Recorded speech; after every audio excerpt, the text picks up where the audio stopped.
Welcome back to Upfront. Today, we're looking ahead to the year in politics, and I want to shift to the race for governor. Democratic Governor Tony Evers is seeking re-election, and a number of Republicans, including former Lieutenant Governor Rebecca Kleefisch, have launched their campaign. So our panel is here to talk all about this. We have Matt Smith, J.R. Ross from WisPolitics, and A.J. Bayapur with WKOW TV. And J.R., I want to start with you. How confident do you think Democrats are that Governor Evers will keep his job after the years we've had?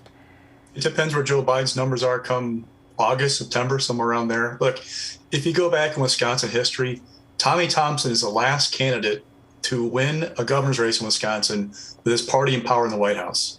It is not a usual thing that happens around here.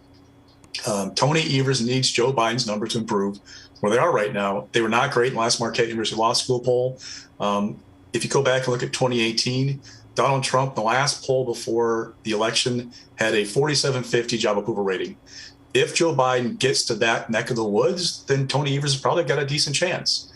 If Biden's in the low 40s, it's just such a headwind out of Washington, D.C., it's a real challenge unless Democrats can find a way to disqualify Rebecca Kleefisch or whomever the GOP nominee is. But those headwinds out of D.C., they have to be better than they are right now for Evers to have a shot.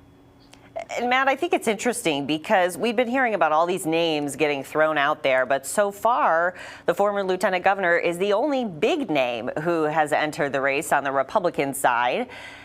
Any word if anyone else will jump in, or is it getting too late? Yeah, I mean, that's the million-dollar question as we sit here at this point, right? You look at Sean Duffy. I mean, that has to be your first question because of the endorsement from former President Donald Trump. He put out that statement, kind of went rogue. It surprised a lot of Republicans in the state that basically said, Sean, you need to run for governor. Duffy has quietly said he's considering it, hasn't really done any media to address it. There's a lot of people who think he's not going to do it. Then you look at people like Eric Hovde, who may still get in the race. Kevin Nicholson is a question. So there are still questions about whether other Republicans are going to get in and essentially look to try to challenge former Lieutenant Governor Rebecca Kleefisch. And AJ, I want to hear from you in terms of, we just talked a little bit about Governor Evers with JR, but AJ, what type of candidate is Rebecca Kleefisch? How strong do people think she is?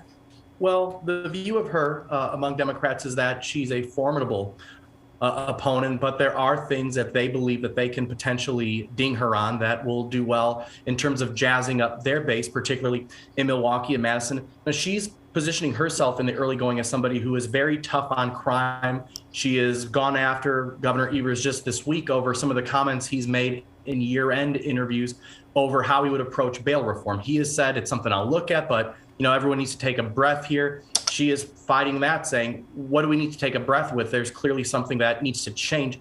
That is the type of tone that she's had so far in this campaign. Tough on crime, not going to allow for any government overreach with regard to the pandemic. Also, election policy will be something that's at the forefront of this campaign, too. So Democrats are gathering what they're going to do in terms of countering these messages on, to JR's point, Republicans are fired up over what we're going to do with election policy.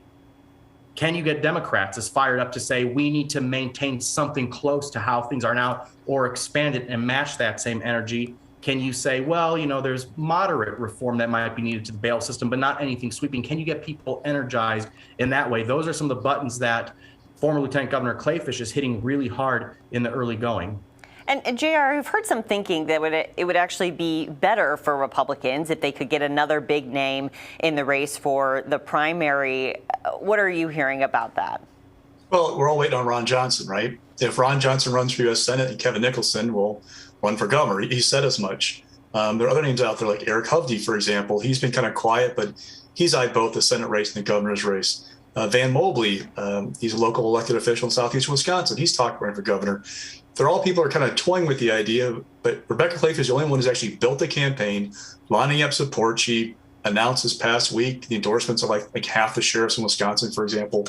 She's building that infrastructure.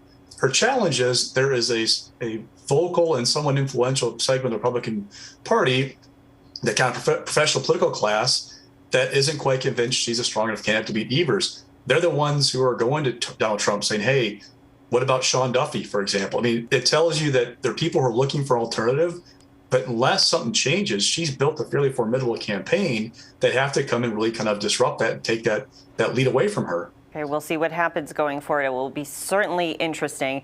So, JR and AJ, we will let you go. Thank you so much for being part of this panel. We'll stick with Matt, but Happy New Year. Same to you. Happy New Year.